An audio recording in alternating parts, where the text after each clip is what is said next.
Hello and welcome to my third lesson on Lapsteel for beginners. In this lesson I'm going to go through all the major scale shapes I use.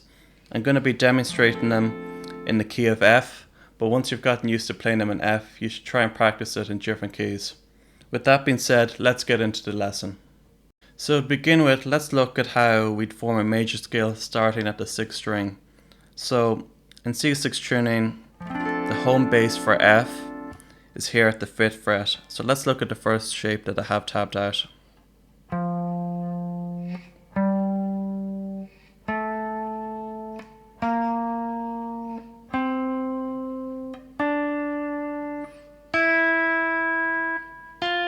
Up to the octave, and we can keep going up until the 5th, which is the C.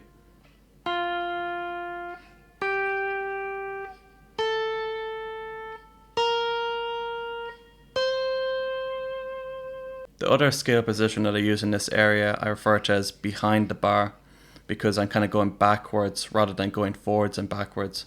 So this shape looks like this.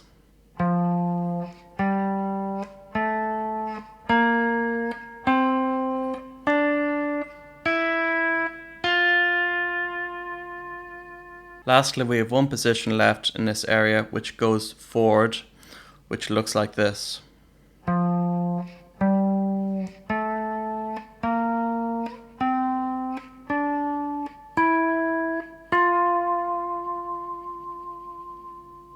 So now let's go on to a 5th string root. So it starts off here at the 1st fret, that's an F. Let's go through the first position.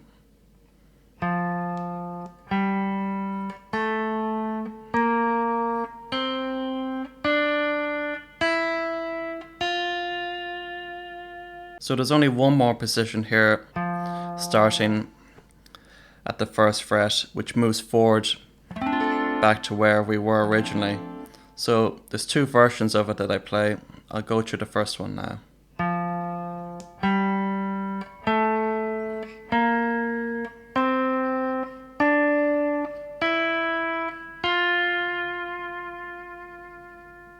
The second version then looks like this.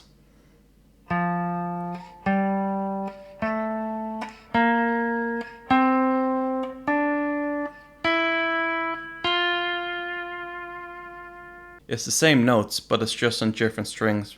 But as you can already kind of see there now, we have one position here, and we have one position here, but there's an overlap between them when you start moving the position forward, or when you start going up to it. So you could kind of look, how I view it anyway, is rather than viewing it this is one position and this is another position, I just view it as just one large area. And I think that's kind of the end outcome that you want to be able to do. You want to just be able to see this as just one continuous thing rather than its own individual section. But when it comes to learning each position, you should just learn each position well, but bear in mind at the end of the day, you want to just be able to see and connect these scales or positions interchangeably. Then the last position that we have here is on a 4th string root. So F is here on the 10th fret. So let's go through this last position now.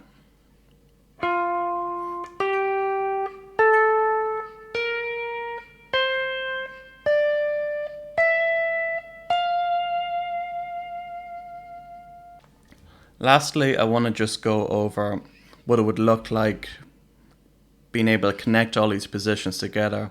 I'm just going to do this randomly so I don't have it tabbed out, but I'll go slowly enough so you'll be able to see what I'm actually playing.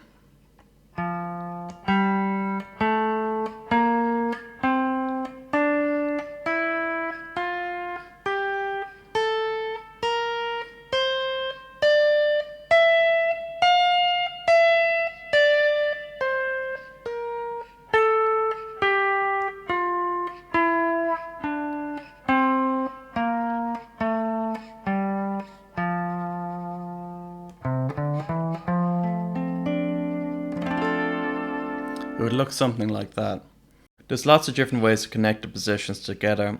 and that's just me doing it there on the fly. But as I said at the start of the lesson, you should learn one position at a time in the key of F. And once you're able to do this without, thinking about it too much, then you should move on to different keys and find where they are on the neck. But that's going to do it for this lesson. I'll see you in the next one.